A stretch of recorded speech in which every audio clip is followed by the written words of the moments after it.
Hello, ako po si Paterno S. Makel at ito ang Rappler Talk. Mainit na issue na naman ngayon ang religious endorsements ngayong eleksyon. At para tulungan tayong maintindihan ang isyong ito, makakausap natin ang isang sociologist of religion, si Jail Cornelio. Thank you for joining us, Jail. Maraming salamat din, Paterno. Nagkagala ko kung makabalik sa Rappler pag-usapan ng mga usaping pangrelihiyon. Jail, una sa lahat, ano yung mga bagong napansin mo ngayong eleksyong ito pagdating sa religious endorsements? Okay, very good question. Ang nakaka-excite siguro para sa atin na mga nag-o-observe sa religion and politics sa Pilipinas, makikita natin na the public sphere is no longer being dominated by one voice. Siguro noong 2016, tapos after nung nanalo na si President Dutertes, parang ang lakas-lakas ng boses ng mga supporters ni President Duterte. And understandably so, kasi very popular siya. Pero ngayon makikita natin that religious groups are fighting back. We know that many religious groups were attacked one way or another by the President through his rhetoric, di ba? Against God or against certain issues. At maraming mga simbahan, iglesia, feeling nila, nagkaroon sila ng parang chilling effect. Tumahimik na lang sila. What is interesting, I think, this time, is that you have many religious groups that are consolidating themselves. No? They organize themselves, they come together, and they come up with their own lists and endorsements. At kahit yung mga churches or religious groups na hindi naman napapansin noon, di ba? Kahit yung, mga aglipayan.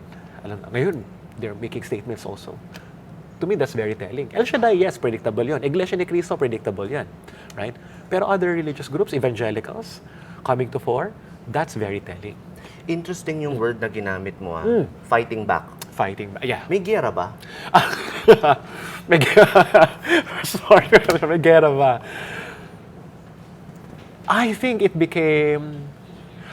Okay, let me offer a provocative answer. There has always been a war that many religious leaders are just trying to get their eyes away from for a long time, trying because of one, the chilling effect, and number two, hindi rin nila alam kung paano i-manage si President Duterte. You have a very popular president who is anti-religion in many ways. Well, not generally anti-religion, but specifically anti-Catholic Church.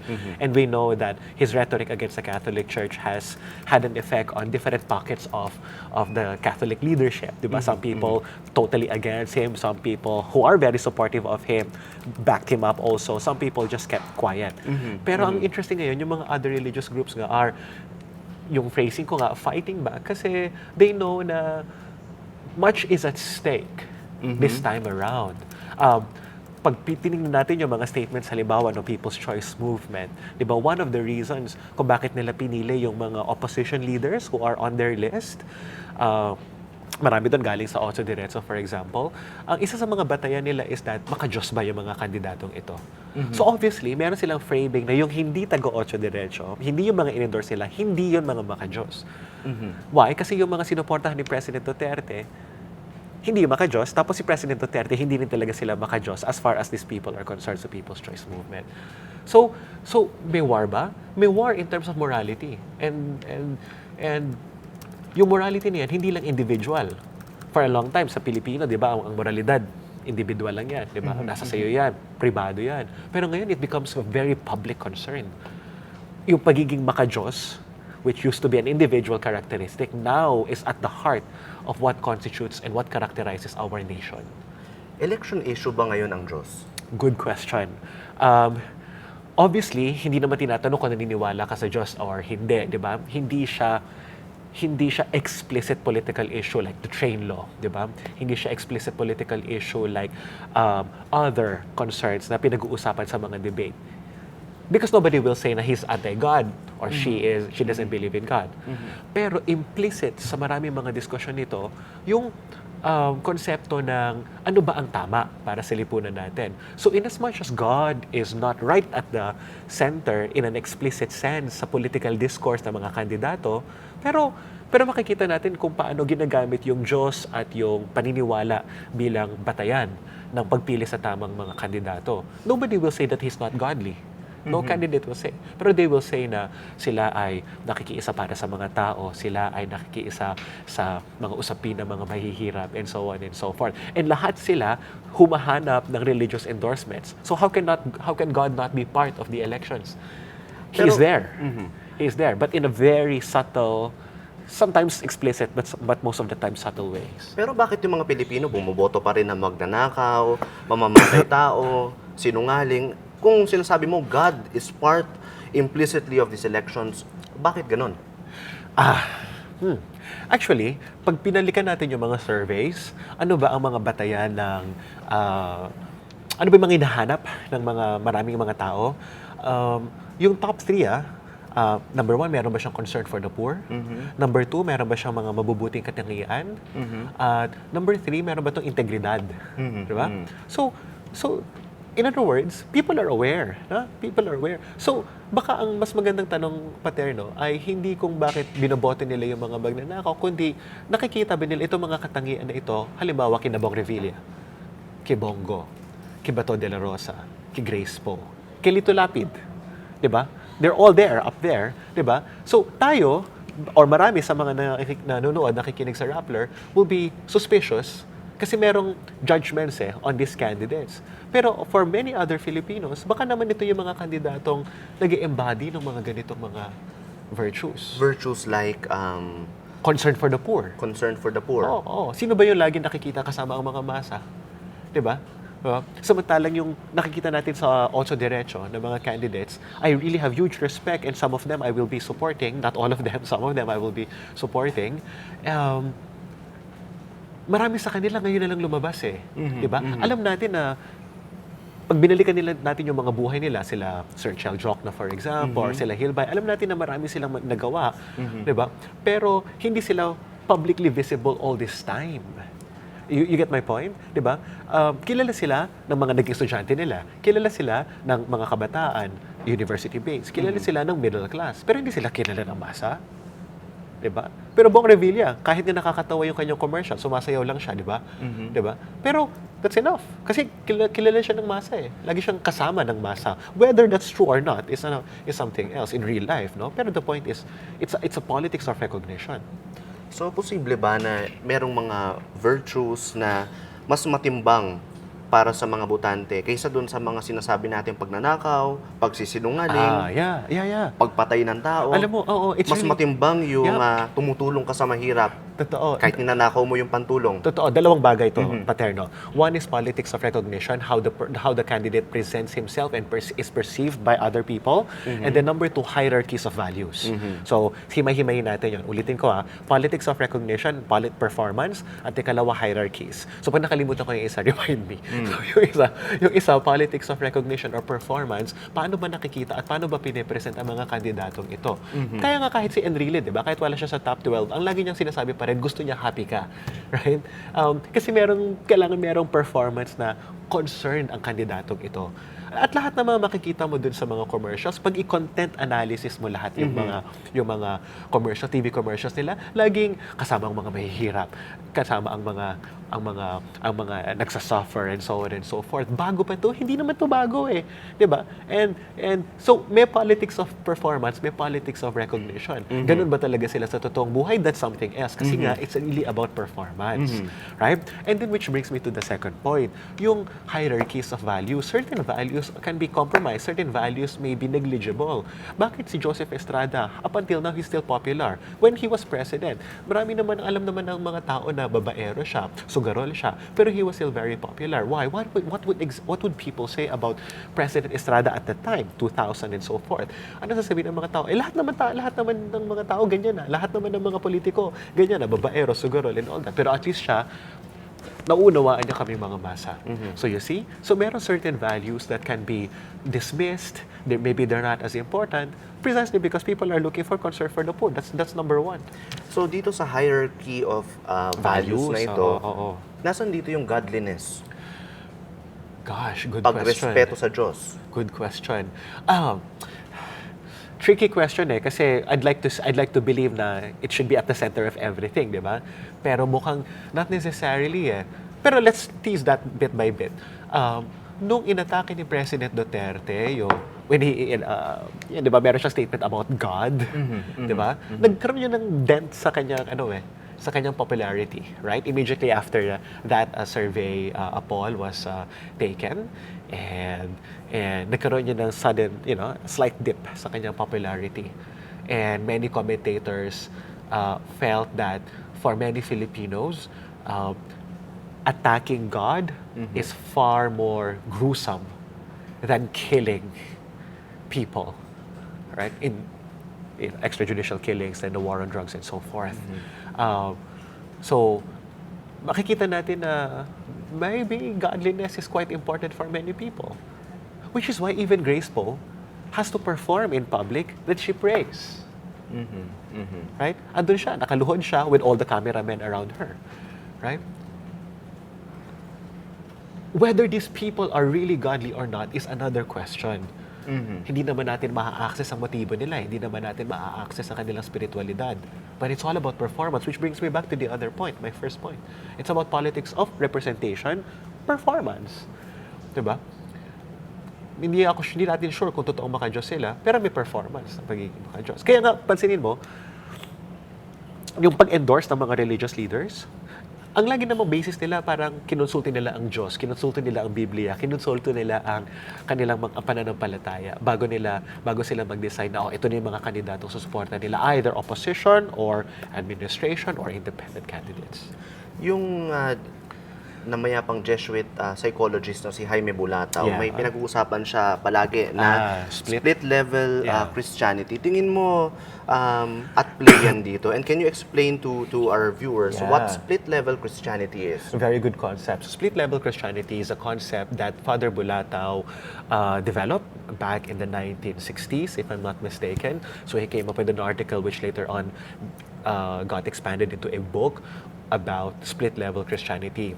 For Father Bulataw, his observation is that many Catholics Filipinos, operate on a split level in terms of their religious and everyday lives. So merong split. Parang ang metaphor na ginagamit niyo dito, two-story house. So, sa first story, ito yung public performance ng iyong spirituality. So, you go to church, you pray the rosary, you commune with people, so to speak. But the second story, that's the hidden part. That's what other people don't see. So when you're back home, diba, pag kayo na lang or ikaw na lang mag-isa, you curse, you drink your heart out, you compromise your values and so forth. So in his, it was a sociological, cum psychological assessment on the pastoral state or the religious state of ordinary Filipinos. Right? Kumbaga merong walang connection. And then later on, it became useful also to analyze how Filipinos could dabble in different religious practices all at the same time. Some of which are Catholic, others may not necessarily be Catholic. Quiapo, for example, diba? Anting-anting. That's a classic example of split level Catholicism. Makikita ba natin na split level ito? Ako as a sociologist, ibang angulo ng sociologist of religion dito eh. If I were a theologian or if I were a pastoral worker, then I would be concerned. Diba? Tila walang conversation yung paniniwala sa gawa. Right? But from the point of view of sociology, wait a minute, baka iba yung paniniwala to begin with. You get my point? Baka merong hierarchy of values. Exactly what I was talking about just now. Right? Baka merong hierarchy of values that people can easily, there are certain values that people that could easily dismiss and other values that people would fight to death all the way, just to uphold these values. Just to give you a specific example. So katatapos lang isang project ko on the war on drugs, religious responses to the war on drugs. So nag-research kami with Aaron Medina, sa urban poor community sa Payatas, hotspot ng war on drugs. At the time that we conducted our research, more than 50 people were already killed. Diba? Some of them killed in front of their children, for example. Right? So ang gusto namin malaman, ano yung mga religious responses ng mga leaders doon? Diba? Pastors, priests, different denominations, Catholic Church included. The Catholic Church, it was very clear that they were doing something to help the victims of the war on drugs, mga left behind families, for example. Pero napansin namin yung ibang mga religious leaders, right? They were saying na, no, God appointed Duterte to cleanse Philippine society of its social ills. God appointed Duterte to root evil out of these communities, right? And then they would quote certain passages from the Bible, Old Testament and New Testament, right?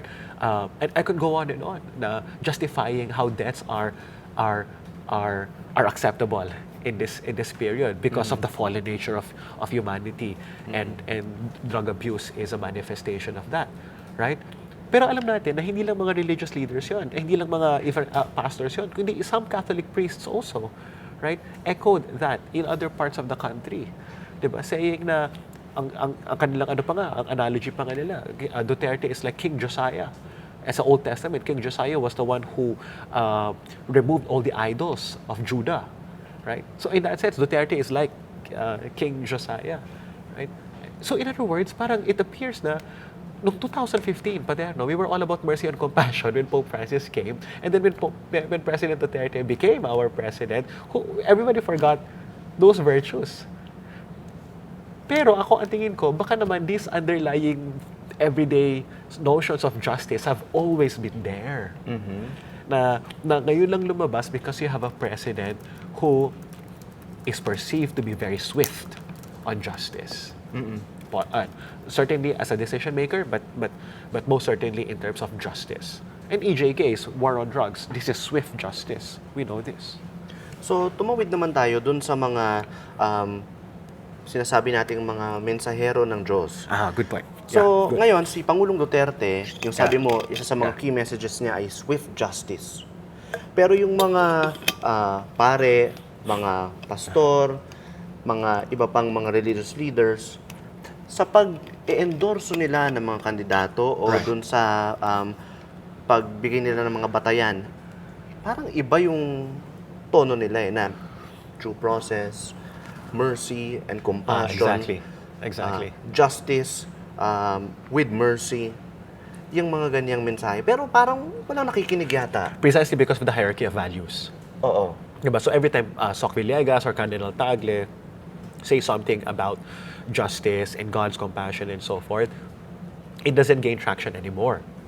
Oo. Lalo na ngayong election, ang dami nating nakikita, lalo na yung mga obispong Katoliko maglalabas ng mga batayan sa pagboto. Pero sa survey, paglabas ng survey, yung mga lumalabas pa rin ay parang yung hindi naman yung mga sinasang-ayunan talaga ng mga obispo. Ng mga pare. Exactly. So you're asking me kung bakit ganon? Bakit ganon? Precisely because the virtues don't speak into the everyday lives of people. Diba? Ano ibig sabihin yan? So aanhin ko yung compassion, pero ang kailangan ko ay katarungan. Aanhin ko yung sinasabi mo, Father, pero ang dami na bibiktima ng drug abuse sa komunidad namin. At bakit kita paniniwalaan, Father? Dahil sa war on drugs, ang safe na ng community namin. Diba? Surely, meron tayong mga kailangang mga i-sacrifice at i-compromise, Father. Yun yung moral calculus that religious leaders, I feel, fail to engage. Yung babalikan natin yung Splitlevel Christianity. Kung ang tingin mo sa moralidad ng mga tao ay split level, then ang magiging response mo is judgment, right? Condemn. Pero if you would understand people from their point of view, what their moral calculations are, what matters to them, your language will change completely. Your language will change na parang, oh, wait a minute, mahalaga pala sa kanila ang seguridad. Kung mahalaga sa kanila seguridad, how would your pastoral message change? Right? Then you start conscientizing people. Diba? Meron kang ibang mensahe na parang seguridad po versus justice. Paano po kung kayo naman po ang tinamaan nito? Diba? Magkakaroon ng ibang calculations yun, mapapaisip ang mga tao. Paano po kung kayo naman ang tinamaan? Alam niyo, wala kayong kasalanan. pero humingi kayo ng awa at sinabi lahat ng mga tao sa'yo, buti nga sa'yo. Pero alam mong wala kang ginawa. It changes the moral, it changes the message altogether. You get my point? Oo. Kasi two different moral calculations yun eh. One is ang understanding na hindi nagmamatch yung pananampalataya sa gawa. Yung isa ay, wait a minute, iba kasi yung pananampalataya. So, pag titignan mo yung mga inilabas sa mga mensahe ng mga obispo, Yeah. for example, yung nilabas na mensahe ni Archbishop Socrates Villegas, yung video, Yes. anong palagay mo doon? Ah, Yung video niya na exactly, yeah. sinasabi niya na will you reject God again in the elections? Yes, by voting for his candidates, di ba? By voting for Dutertes candidates, essentially. Wala namang sinabing Wala. explicit. Wala. But, I know. Pero everybody knows that, right? Everybody knows that. I mean, I have huge respect for Soc Villegas as a religious leader, as a man of action, as a person who embodies what he believes, di ba? Who practices what he believes. But the framing is a mistake. Do you think for ordinary Filipinos, they're rejecting God by supporting Duterte? They're not. Let's go back to what I was just saying a while ago, right? People believe that Duterte is exactly appointed by God. That changes everything. So people are not rejecting God. So that's what I was saying a while ago. Na parang the message doesn't strike at the heart of what people believe. Whose fault is it then? The church? I don't know. It's an issue of religious socialization. It's an issue of what really matters for people. It's an issue of the economic and social environment where justice is concerned, for example. Does it make sense, you know? Yung sinasabi ko na parang in as much as I understand his theological viewpoint that supporting Duterte and his candidates, although he doesn't really say that, di ba? But, come on, right?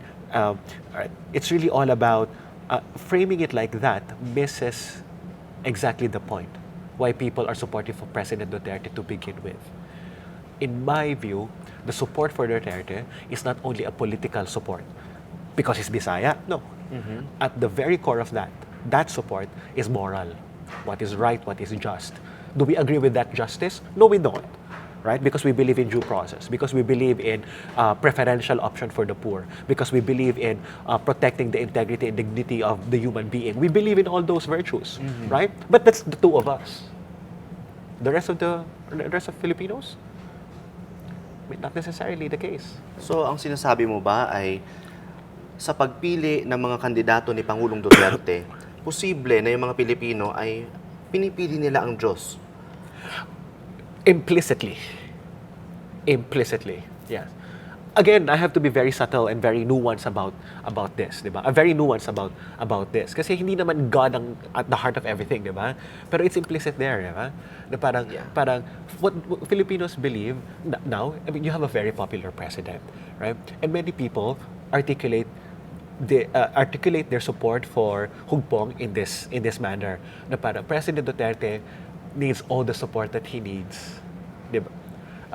In order for him to push for good governance and to advance the Philippines, etc., right? So that's a very positive framing, diba? Unity, pagkakaisa, tanggalin mo lahat ng mga distractions, and so on and so forth. Do we agree with that? Obviously, many of us don't. Right? Right? Pero for many people, that makes sense. Right? Naalala ko yung sinabi ni mga kauson many years ago when she was still in the limelight. Sinasabi niya na parang, let's give President Duterte a chance. Right? Kasi masyado siyang inaatake. And I think ganun pa rin yung principle in operation here. So, pwede bang masabi na yung mga nilabas sa batayan ng mga obispo, ng mga pare, ay posible nag-backfire? Good question. Okay. Sa akin iba yung framing ko ng backfiring eh. Yeah. Pero let me just address your point head on. It might work for certain groups of people. But those groups of people might be your echo chamber already to begin with. Right? So those Ano ang echo chamber? ang echo chamber, ito yung uh, kalipunan, diba? O grupo ng mga tao na naniniwala na sinasabi mo. Kayo-kayo Right? lang din. Kayo-kayo lang din. Oo, kayo-kayo lang din. So, social media, for example, di ba?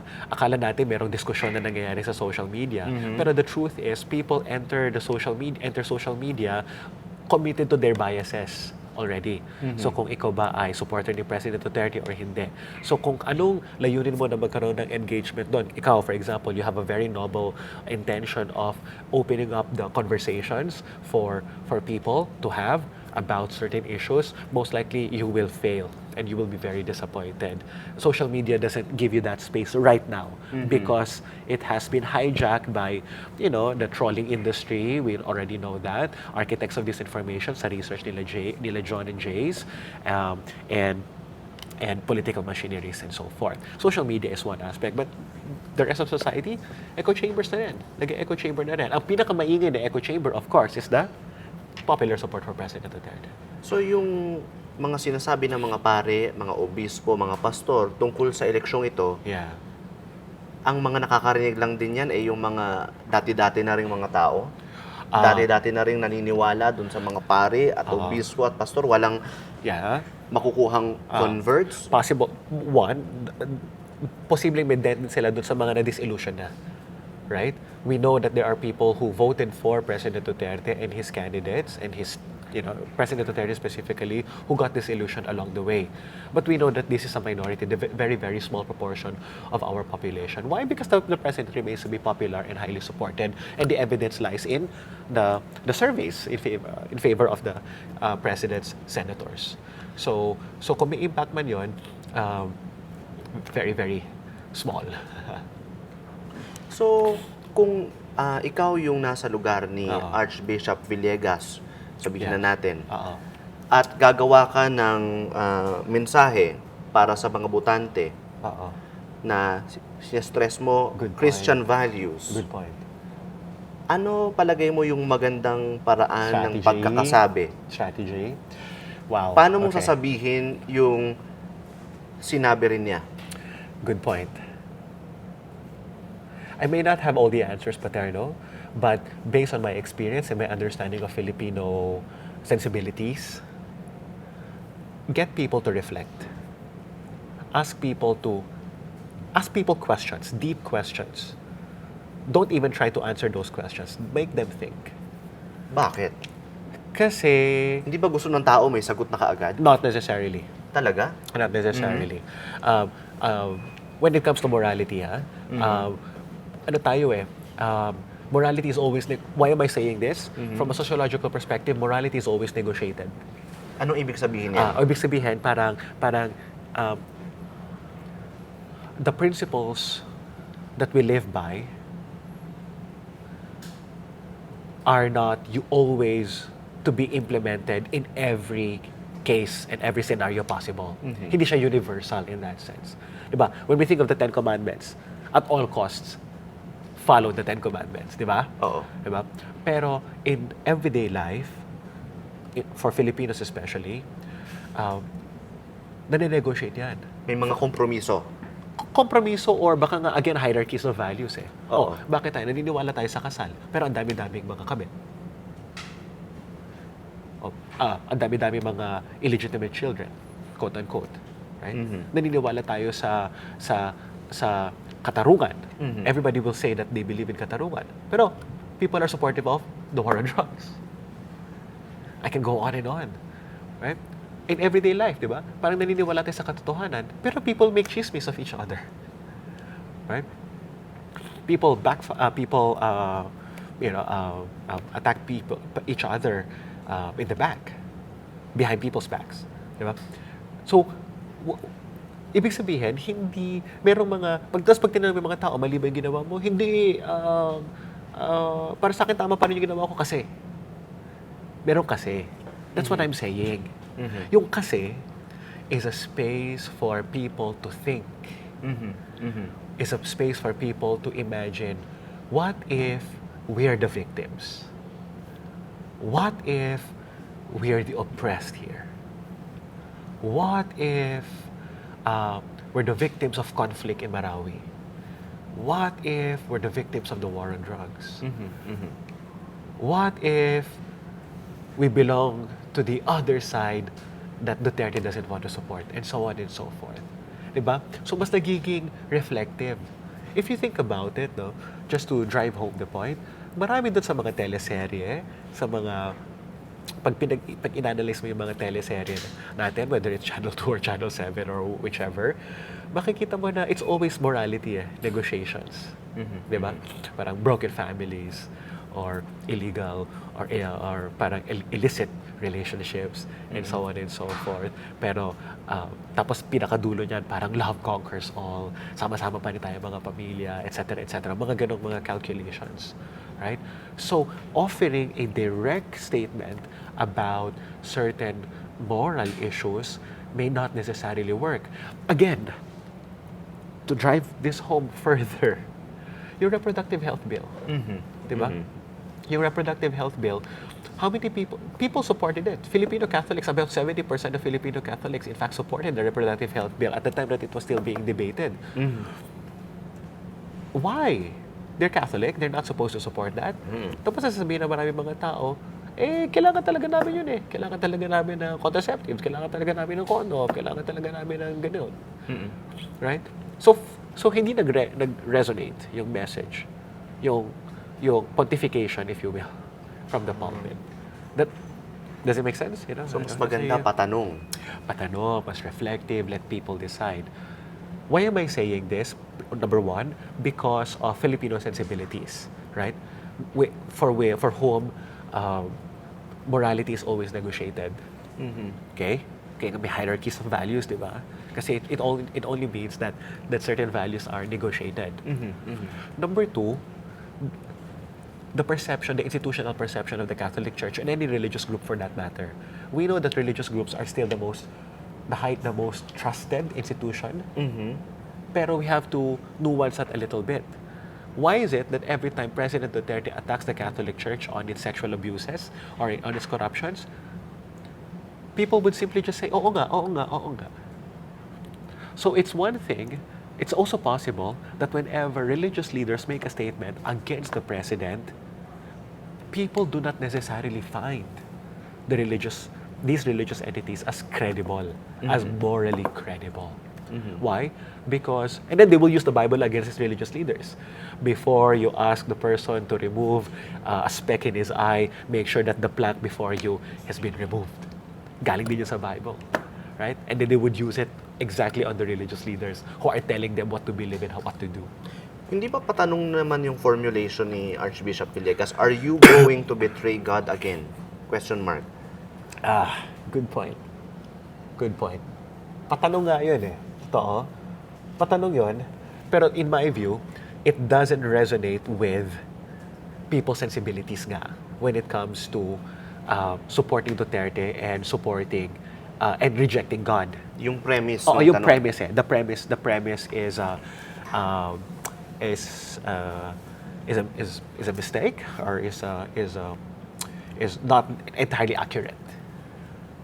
Tumawid naman tayo dun sa mga kadalasan ng nag-i-endorso ng mga kandidato. Kagaya ng Iglesia ni Cristo. Tingin mo ba Good point. Okay. gagana pa rin yung religious endorsement ng Iglesia ni Cristo ngayong eleksyon? In one of your reports, Paterno, you said that about 39% of Filipinos are likely to vote for candidates endorsed by their religious leaders. Hindi naman masyadong marami yan, but that's still substantial, right? 39% is still 39%. In my view, it's very important to nuance also what kind of religious groups we're talking about. So kung Iglesia ni Cristo, the impact of Iglesia ni Cristo research shows on the elections is uneven. It might not be evident at the national level, but it might be evident at the community level. So their endorsements for specific mayors or specific local candidates, it might make a difference there. Where the numbers are fewer and more competitive. At the national level, we're only talking about how many Iglesia ni Cristo members, diba? 2 million, for example, right? And how many of them are really voters. Tapos also at the same time, some exit polls show that, if I'm not mistaken, but certainly not 100% of Iglesia ni Cristo members follow fully the endorsed candidates of their leadership, even if the church proclaims that were the case. Yeah. Are we talking about Iglesia ni Cristo only? Iglesia ni Cristo. Yeah, And Iglesia ni Cristo. El Shaddai. El Shaddai, we know that El Shaddai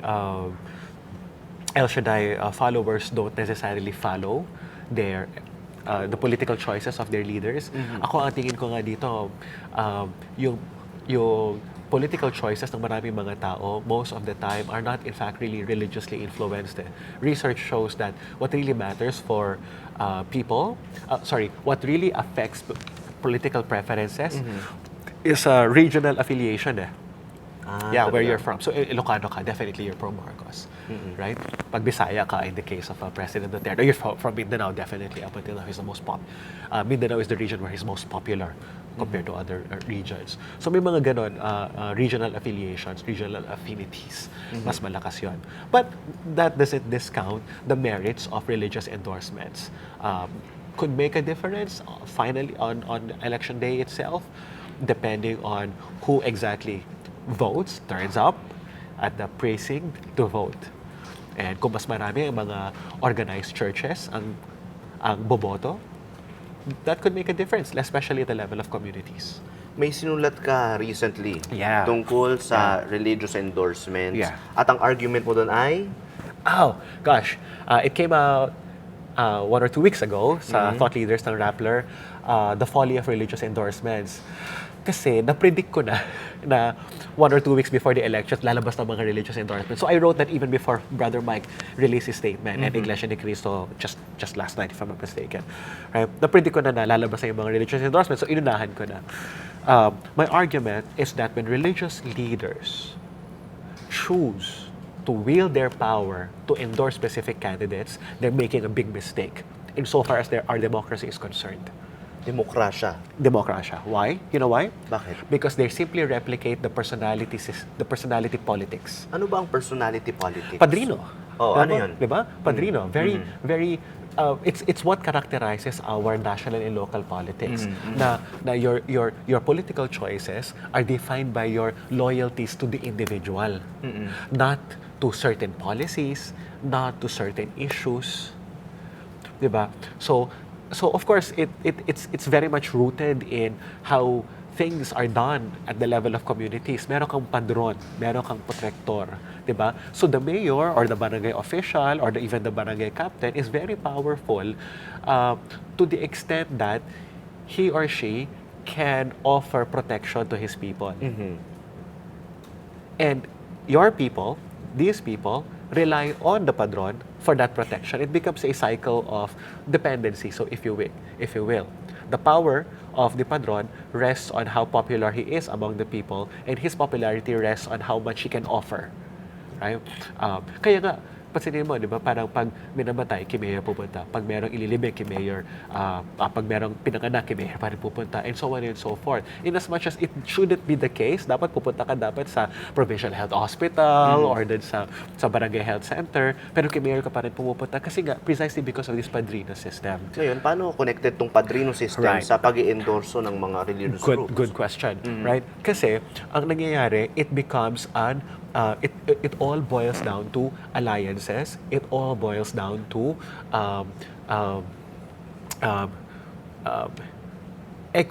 replicating exactly the division that we already see in our society. At the same time, so makikita natin yung mga in-endorse ng El Shaddai at saka ng Iglesia ni Cristo, many of them come from hugpong ng pagbabago, plus minus, right? And then makita natin yung sinuportahan ng People's Choice Movement at Aglipay and other religious groups, opposition naman. So laging ganoon. Tapos and then may ano yun, merong moral framing doon.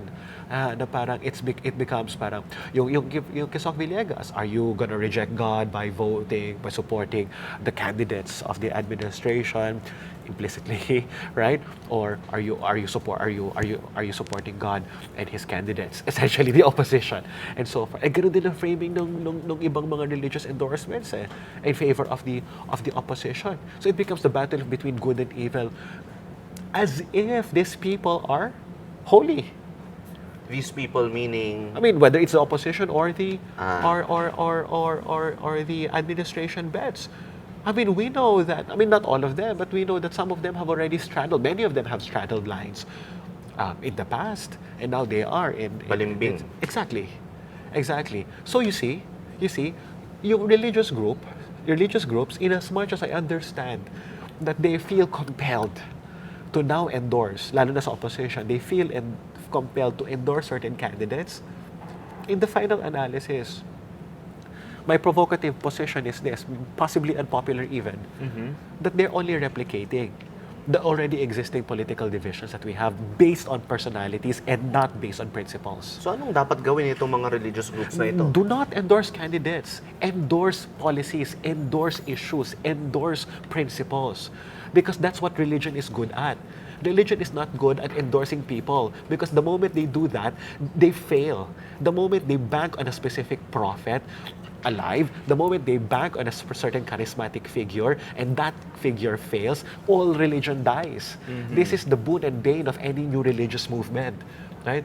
But if you bank on principles, timeless principles of truth, honesty, justice, right? Palalimin mo, make people reflect about truth, justice, honesty, integrity, right? Or if you want, the gifts of the Spirit, and so on and so forth, right?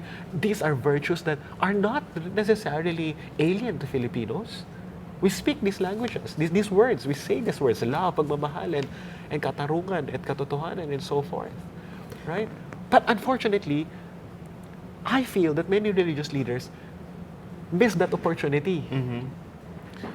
For one or two reasons. One is religious groups like Iglesia ni Cristo or El Shaddai are already implicated by default in the elections. By default, politicians go to them.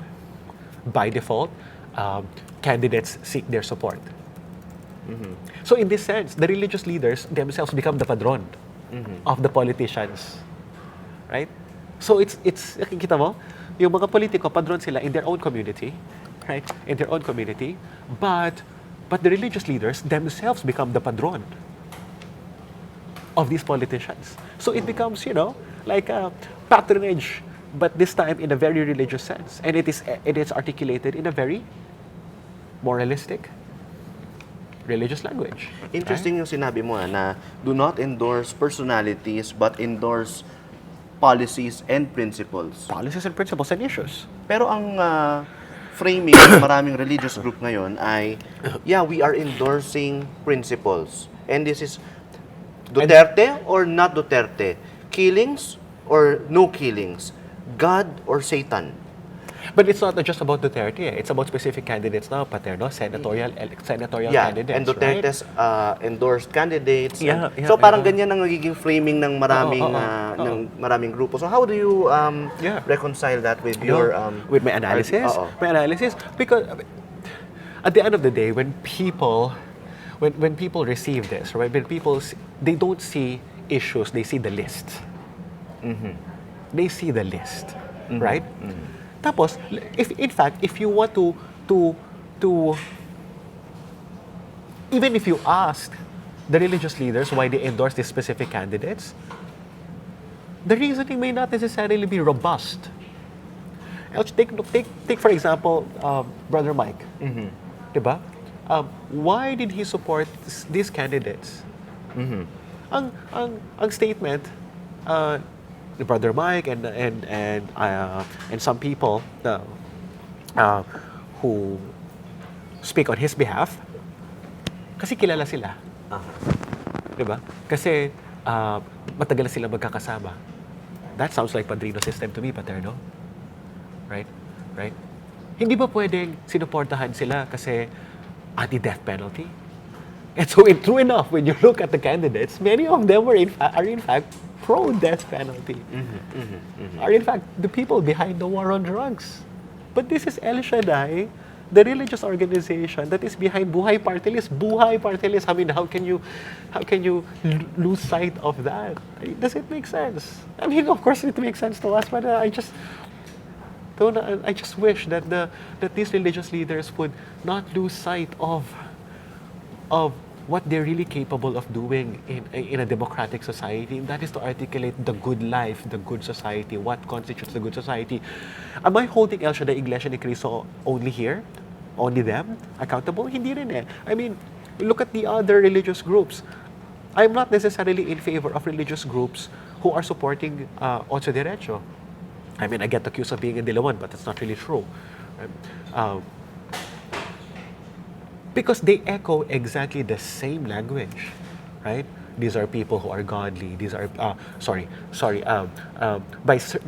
let me take a step back. By endorsing specific candidates and not talking about specific issues, I feel that it drives a wedge again that is already there between certain political entities, and we know that even among the candidates that they're supporting, there are people who come from dynasties, for example. And their backgrounds are not necessarily immaculate, if I could put it that way. So, just winding down, Okay. palagay mo paano nabago ni Pangulong Duterte yung political involvement ng mga religious groups ngayon, lalo na ngayong eleksyon?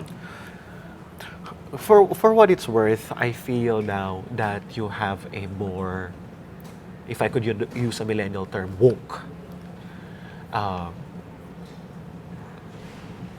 religious groups. You know, we have more enlightened or more engaged, not because they discovered enlightenment, but because they have no choice.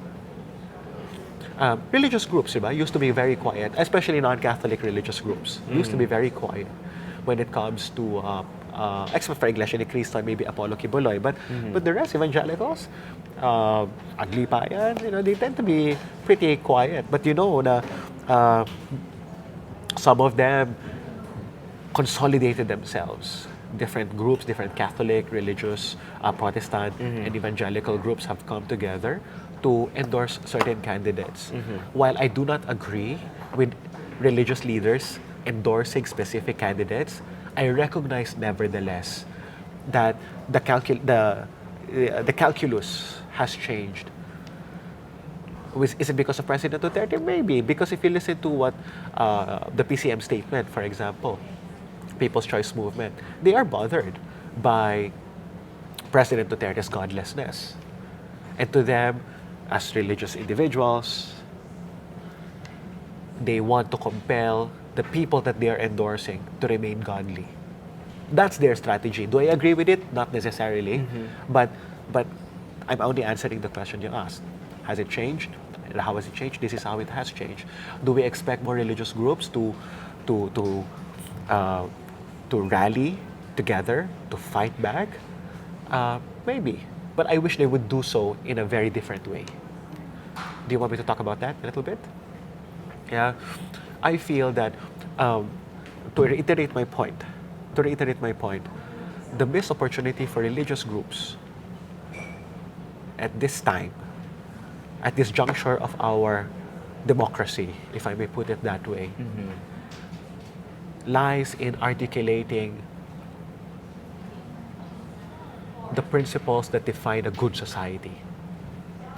Of course, these principles are always contentious, diba? What do we mean by love? What do we mean by truth? What do we mean by justice? What do we mean by honesty? But it's okay. Let's articulate them anyway. No other institution in our society, I feel, has the social and cultural capital apart from religion, apart from religious groups, to articulate these principles. Not even education, not even certainly the state, not even the media, but certainly religious groups. They miss out on this opportunity by focusing on personalities, by focusing on the president himself. But the president is not the enemy here. The president, not necessarily the enemy here. His candidates are not necessarily the enemy here. The enemy here is that certain principles are being compromised. So for my last question, Yeah. I'd like to go back to Yes. the start of our interview. You said religions are fighting back. Yes. What for you would be the image of victory for religions in the May 13 elections? Oh gosh, that's How can you say they won? in fact, I find it very problematic that the religions are participating in this manner. Yeah. So I'm not even sure. I'm not even sure. Not because of church-state separation, it's a totally different issue altogether. But it's because the way things are being, the battle is being waged, if I may describe it that way, I think is in fact the error here. So, in a very provocative way, I would say that the battle has in fact been lost already. The only victory lies in having these religious groups take a step back, reflect, whether you're Iglesia ni Cristo, or you're El Shaddai, or you're a Catholic group, or you're an evangelical group, whatever your political or religious persuasion or theology might be, take a step back and ask yourselves, ask your congregations, ask your people, what does it mean to be Christian? What does it mean to be religious? Or what does it mean to be Muslim? Or whatever. What does it mean to be religious in a society where certain values that we think we uphold are being compromised? Such virtues as justice, such virtues as truth, such virtues as loving God, such virtues as loving the poor. What then do we do? That to me will be victory. Do we see it now? In a provocative sense, I would say, wait a minute, let's take a step back and hope that we can reimagine ourselves as religious groups in a complicated society like the Philippines is right now. Ang ganda ng ending. Step back and reflect. Marami kaming babauning insights mula sa'yo at pagdinilayan. Maraming salamat. Huwag na sana tayo awayin. Thank you very much. Well, thank you so Jail. much, Paterno. And really, Nakasama natin si Jail Cornelio, isang sociologist of religion. Ako po si Paterno West Maquel. Maraming salamat sa inyong panonood.